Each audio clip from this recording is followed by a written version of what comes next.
সরকারের নীরবতা আর আশকারা প্রদান, তার প্রধান কারণ ছিল যে ওসমান হাদির জানাজায় লাখ লাখ লোক জড়ো করবার পর এবং আগের রাতের ওই বিক্ষোভ যদি চালু রাখা যেত, তাহলে একটা বিপ্লবী ইসলামী সরকার গঠন করে ফেলা, যার মাধ্যমে এই দাবিতে ঐক্যবদ্ধ হওয়া যে নির্বাচন হতে পারবে না হাদির হত্যার বিচারের আগে। বাংলাদেশে ডক্টর ইউনূসের সরকার এবং তার সমর্থক রাজনৈতিক পক্ষটির মধ্যে যারা এখনই নির্বাচনে আগ্রহী নয়, তাদের সর্বশেষ যে প্রচেষ্টা বাংলাদেশের নির্বাচনটি পিছিয়ে দেওয়ার এবং অনেকে বলছেন একটা বিপ্লবী সরকার গঠনের, আরও সুনির্দিষ্টভাবে বললে একটা ইসলামপন্থী বা ইসলামী বিপ্লবী সরকার গঠনের যে চেষ্টা, সেটা যে সাম্প্রতিক সময়ে শুধু ভেস্তে গেছে তাই নয়, এটা এমন একটা ব্যাকফায়ার করেছে সরকারের জন্য, মানে উল্টো এমন এক বিপদের কারণ হয়েছে সরকারের জন্য যে সরকারকে, ইউনূস সরকারকে বহু মাস ধরে যে বিষয়গুলো নিয়ে বিএনপি, সুশীল সমাজের একটি অংশ, ব্যবসায়ীদের একটি অংশ তো বটেই, নানা পক্ষ একরকমের চাপ দিচ্ছিল, অনুরোধ করে আসছিল, আহ্বান জানিয়ে আসছিল, এখন সরকারকে মানে গা ঝাড়া দিয়ে উঠে সেসব কাজগুলো করে ওই পক্ষগুলোকে ঠান্ডা রেখে বলতে হচ্ছে যে এই পথেই এখন থেকে হাঁটবেন তারা। তিনটি ঘটনার কথা উল্লেখ করে স্পষ্টত আপনাদের কাছে তুলে ধরতে চাই যে কিভাবে একরকমের মানে ইউনূস সরকারকে টাইট যে দেওয়া হয়েছে তার প্রমাণ বেরিয়ে আসছে ইউনূস সরকারের পদক্ষেপে। 3 জনের বিরুদ্ধে নেওয়া পদক্ষেপের কথা সেখানে উল্লেখ করা অত্যন্ত গুরুত্বপূর্ণ। একটা তো আপনাদের সবার নজরে পড়েছে, ডক্টর ইউনূসের স্বরাষ্ট্র মন্ত্রণালয়ের প্রধান উপদেষ্টার বিশেষ সহকারী ছিলেন খোদাবক্স চৌধুরী, তিনি পদত্যাগ করেছেন। আপনারা অনেকে হয়তো আগে লক্ষ্য করেন নাই যে স্বরাষ্ট্র মন্ত্রণালয়েও ডক্টর ইউনূসের এরকম একজন বিশেষ সহকারী প্রতিমন্ত্রী মর্যাদায় ছিলেন। ডক্টর ইউনূস যেই স্টাইলে সরকারটা পরিচালনা করছিলেন, সরকারের মতো সরকার চলছে, আর তিনি তার লোক প্রত্যেকটা মন্ত্রণালয়ে এরকম মন্ত্রী পদমর্যাদায়, প্রতিমন্ত্রী পদমর্যাদায় কিন্তু বসিয়ে রেখেছেন, যারা কিনা মূলত তার নির্দেশনায় তার অ্যাসাইনমেন্টগুলো পালন করে। এই খোদাবক্স চৌধুরী বিএনপি জামাত জোট সরকারের আমলে সিআইডি প্রধান ছিলেন, র্যাবের প্রধান ছিলেন এবং এরপর পুলিশ মহাপরিদর্শক বা আইজি হয়েছিলেন। এই খোদাবক্স চৌধুরীকে নভেম্বর মাসে 2024-এর ডক্টর ইউনূস এনে স্বরাষ্ট্র মন্ত্রণালয়ের বিশেষ সহকারী পদে বসিয়ে একটা সমান্তরাল ধারা সেখানে তৈরি করেন। এ কারণে মানে তার প্রধান অ্যাসাইনমেন্টটাই ছিল যে বিএনপি আগস্টের পর থেকে পুলিশ প্রশাসনের ভিতরে বিশেষ প্রভাব বিস্তার করেছে, গুরুত্বপূর্ণ সব জায়গায় পুলিশের পদগুলোতে বিএনপি পন্থী কর্মকর্তারা চলে আসছে, এই অভিযোগ ছিল জামাতের তরফে। কাজেই প্রধান উপদেষ্টা ডক্টর ইউনূস তার যে এলাকাটা পছন্দ চট্টগ্রাম, তার চট্টগ্রামের ঘনিষ্ঠ এই খোদাবক্স চৌধুরীকে ডেকে আনেন এবং এনে নভেম্বরে বসান, যাতে পুলিশ প্রশাসনকে তিনি একরকমের মানে তখন মানে একে বিএনপির প্রতি ঝুঁকে পড়া থেকে মুক্ত করেন এবং জামায়াতকে খুশি করতে সেভাবে যাতে পুলিশ প্রশাসন সাজান। এর পরপরই কিন্তু বিএনপি খোদাবক্স চৌধুরীর নিয়োগের কয়েক সপ্তাহের মধ্যেই বিএনপির নেতা রুহুল কবির রিজভী আহমেদ স্পষ্ট ভাষায় সংবাদ মাধ্যমের সামনে বলেছিলেন যে এই খোদাবক্স চৌধুরী আর প্রশাসনে আলী ইমাম মজুমদার এরা মিলে গণতন্ত্রের বিপক্ষে কাজ করছে, মানে তারা যেসব নিয়োগ করছেন সেগুলো জামায়াতপন্থী হচ্ছে এবং বিএনপি সেটা পছন্দ করছে না। এরপর অসংখ্যবার বিএনপি খোদাবক্স চৌধুরীর বিষয়ে সাবধান করেছে। মানে অনেকে যখন নজরেই করছেন না যে স্বরাষ্ট্র মন্ত্রণালয় আসলে জাহাঙ্গীর আলম চৌধুরী চালান না, স্বরাষ্ট্র মন্ত্রণালয় চালান ডক্টর ইউনূসের লোক খোদাবক্স চৌধুরী। খোদাবক্স চৌধুরী কিন্তু নীরবে তার কাজ করে যাচ্ছিলেন। প্রশাসন, পুলিশ প্রশাসন কোথায় সক্রিয় হবে, কোথায় নিষ্ক্রিয় থাকবে, মবের ক্ষেত্রে কি ধরনের ব্যবহার করবে এবং কোন জায়গায় কে নিয়োগ পাবেন, সেই কাজগুলো একরকমের ডক্টর ইউনূস এবং জামায়াত নেতৃত্বের পছন্দে তিনি বাস্তবায়ন করে যাচ্ছিলেন। অক্টোবর মাসে বিএনপি গিয়ে আনুষ্ঠানিকভাবে যেসব উপদেষ্টাদের সরানোর বিষয়ে বা সরকারি কর্মকর্তাদের উচ্চ পর্যায়ের শীর্ষ কর্মকর্তাদের ইউনূস সরকারের সরানোর বিষয়ে ডক্টর ইউনূসকে একেবারে সুনির্দিষ্টভাবে জানিয়ে এসেছিল, সেখানেও তালিকায় ছিলেন এই খোদাবক্স চৌধুরী। কারণ বিএনপি বলছিল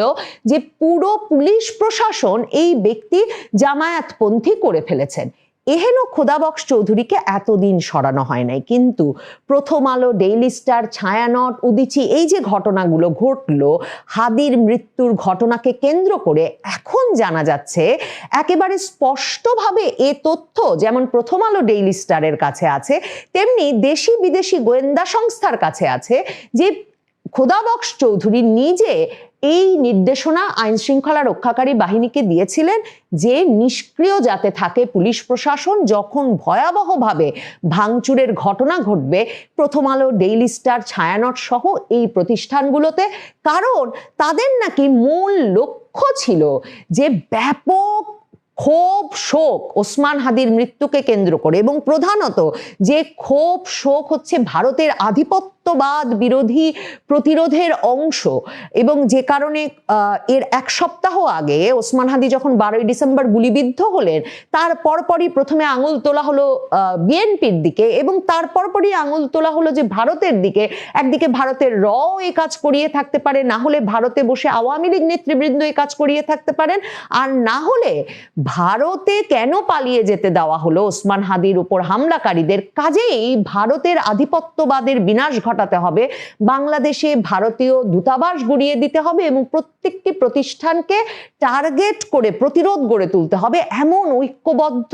শপথ রাজনৈতিক দলগুলো শহীদ মিনারে দাঁড়িয়ে নিল জামায়াতপন্থী সম্পাদক, আমার দেশ সম্পাদক মাহমুদুর রহমানের নেতৃত্বে।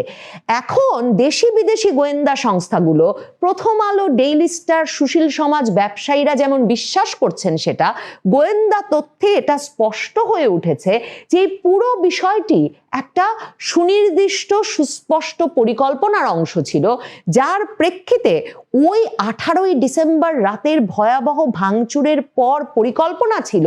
যে এই উচ্ছৃঙ্খলতা বা এই বিশৃঙ্খলা, এই বিক্ষোভ, মানে তখন তো একে বিশৃঙ্খলা বা উচ্ছৃঙ্খলতা বলা হচ্ছিল না, মানে সরকার তো আপনারা তো দেখেছেন সারা রাত ডক্টর ইউনূস পর্যন্ত নাকি তাকেও নাকি জাগাতে পারেননি তার দীর্ঘ সময়ের বন্ধু মাহফুজ আনাম মতিউর রহমান। তিনি পরদিন জেগে উঠে ফোন করে বলেছেন যে তারা আছেন এর পাশে এবং অন্তর্বর্তী সরকার নিন্দা জানিয়েছে। এই যে সরকারের নীরবতা আর আশকারা প্রদান, তার প্রধান কারণ ছিল যে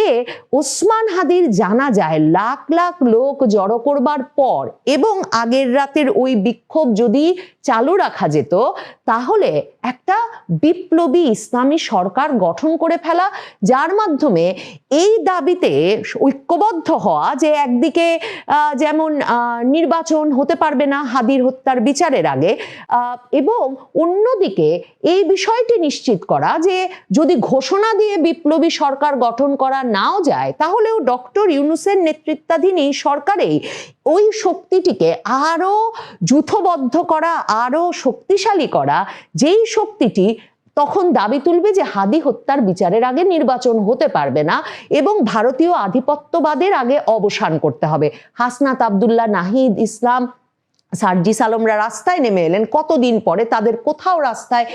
দাঁড়ানোর জায়গা ছিল না, কোথাও তারা লোক জড়ো করতে পারছিলেন না, আর অন্যান্য দলগুলো এসে ঐক্যবদ্ধ হলেন। ডক্টর ইউনূস সেই জায়গায় একটা প্রত্যাশা দেখেছিলেন, কিন্তু পুরো ব্যাপারটা ব্যাকফায়ার করেছে বিশেষভাবে ডক্টর ইউনূসের জন্য, যখন রিয়াজ হামিদুল্লাহ, দিল্লিতে নিযুক্ত বাংলাদেশের রাষ্ট্রদূত রিয়াজ হামিদুল্লাহকে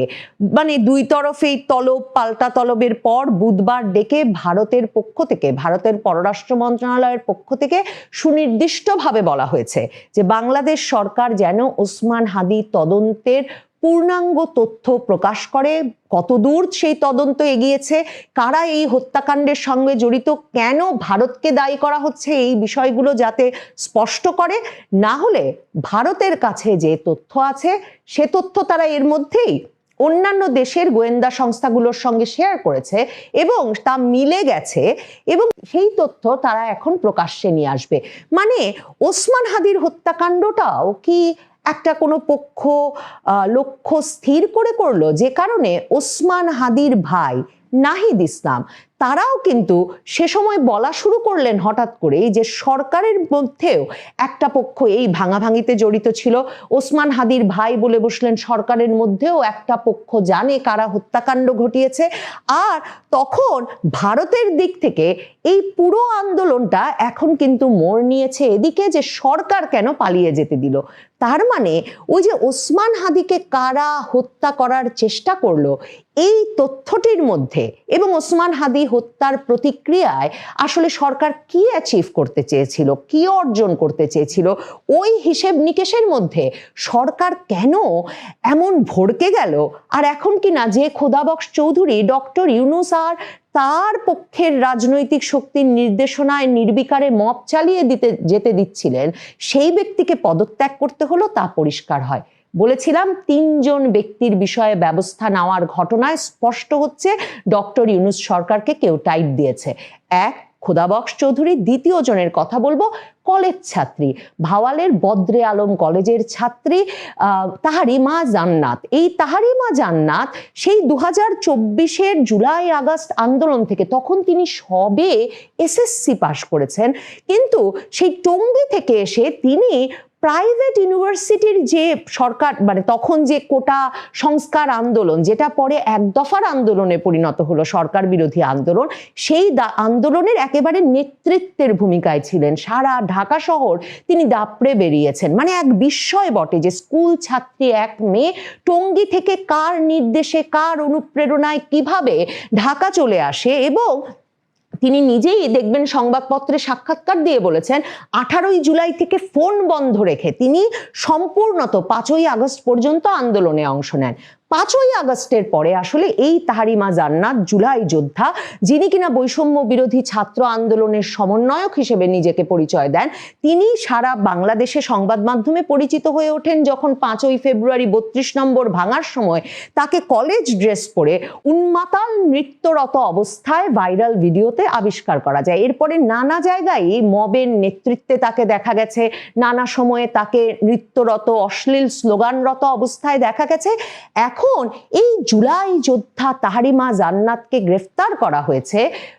চাঁদাবাজির অভিযোগে, এবং তার চেয়েও যে বড় অভিযোগ বলা হচ্ছে গুলশানের এক ব্যবসায়ীর কাছ থেকে 2.5 কোটি টাকা চাঁদা এর মধ্যে আদায় করেছেন, যে সেই চাঁদা না দিলে জুলাইয়ের মামলা, হত্যা মামলা দিয়ে দেবেন। যে শুধু হত্যা মামলার ভয় দেওয়াই তার একমাত্র রোজগারের উপায় ছিল না। কেউ যদি মন মতো চাঁদা না দিতেন তিনি তাহলে মামলা দিতেন, তারপর মামলা মীমাংসা, জামিন, এই প্রত্যেকটি ধাপে ধাপে মানে কলেজের প্রথম বর্ষে পড়া এই অতি গুণধর জুলাই যোদ্ধা